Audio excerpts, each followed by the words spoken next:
Fundamental freedoms under attack. That is the topic of tonight's byline.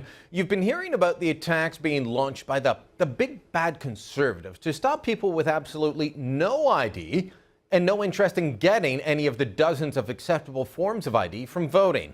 It's been called an attack on democracy, an attack on the rights of the vulnerable. I consider it an attack on people too lazy or disorganized to take voting seriously enough. But this proposed change has become an obsession for the media in this country. Meanwhile, there's near silence, and when not silence, tacit approval of the destruction of the right of free speech in Canada. Last week, Peter LaBarbera, variously called anti-gay, a hate propagandist, or controversial, was detained at the Regina airport when he landed. LaBarbera was on his way to speak at a pro-life conference in Saskatchewan, but not before Border Services agents searched his belongings, his laptop, his cell phone, and interrogated him about his views. LaBarbera had not even spoken in Canada yet, and our thought police were checking to see if he might violate our hate propaganda laws. LaBarbera tweeted about all of this as it was happening. Breaking: initial judgment by Canadian border security is to not allow me to enter Canada based on alleged violation of hate propaganda law.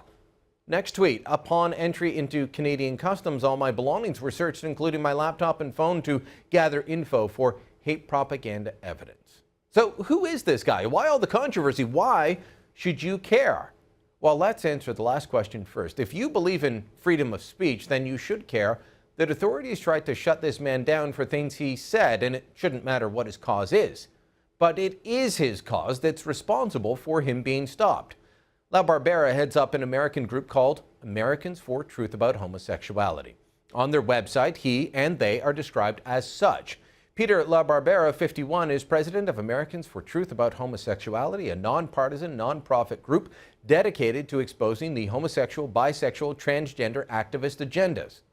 Well, anyone that's followed the goings-on at the Toronto District School Board knows there are such activist agendas at play, and anyone with eyes to see and ears to hear can understand the activists are out there pushing for their goals, and they're open about it. So what's the problem? Well, LaBarbera disagrees with that agenda. He disagrees with gay marriage. He disagrees with teaching school kids about having two mommies and a dad, and that makes him an enemy to the agenda. If we truly believed in freedom of speech in Canada, both LaBarbera and the activists he opposes would be able to speak without the state investigating, interrogating, and approving of them before they even get a chance to speak. That's how free speech works, and if we want it for ourselves, we need to give it to our opponents as well. But we don't have free speech in Canada anymore, even though it was included in Diefenbaker's Bill of Rights and Trudeau's Charter. Now, you get freedom of speech depending on who you are or what you speak for or against. Yes, LaBarbera was eventually allowed to speak after he won an appeal, rightly showing that he hadn't yet had a chance to violate Canada's hate speech laws. He shouldn't have had to have done that at all. Take also the case of Eric Brazeau. He's the man sentenced earlier this month to 9 months in jail for hate speech aimed at Muslims. Now, I've read through the decision written by Justice Ford Clements, and I'm trying to figure out why this man is spending a single day in jail. Just like with LaBarbera, we don't have to agree with what's said. We don't have to like it, be comfortable with it, or approve of it. Look, it's simple. We either have free speech or we don't. Justice Clements has clearly come down on the side that believes we do not have, nor should we have, free speech in Canada.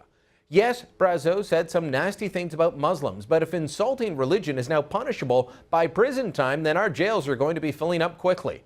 I'm a Catholic. Believe me, there are lots of nasty things said about Catholics every day. No one gets charged, nor should they.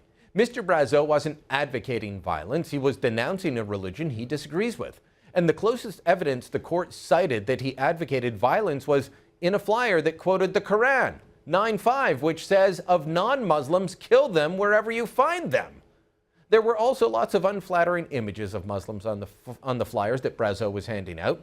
Justice Clements wrote in his decision, the images went beyond satire, as Brazeau claimed, and the use of humor, irony, or exaggeration or ridicule to expose people's stupidity or vices. These images not only represented vilification, but detestation or intense dislike of Muslims and their religion. So let me get this right. If Brazeau were more ironic or ridiculed in a nicer way, then he wouldn't be facing jail time for these flyers? Maybe if Brazeau spoke like he belonged to a faculty club, he'd be okay. Or maybe if he were Muslim, he'd be okay. Brazeau was one of the protesters that was upset at the city of Toronto using well, taxpayers' money to allow a mosque to spray paint a mural on their wall, which read, "Help from Allah is near and speedy victory is assured."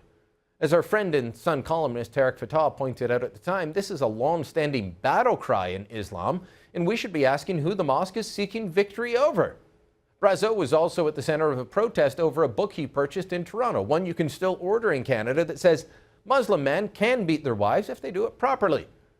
Yet that book's still for sale in Canada. The taxpayer-funded mural is still up. Brazeau's going to jail for what he said and wrote, and LaBarbera has had to defend his words before he can even say them to an agent of the Crown.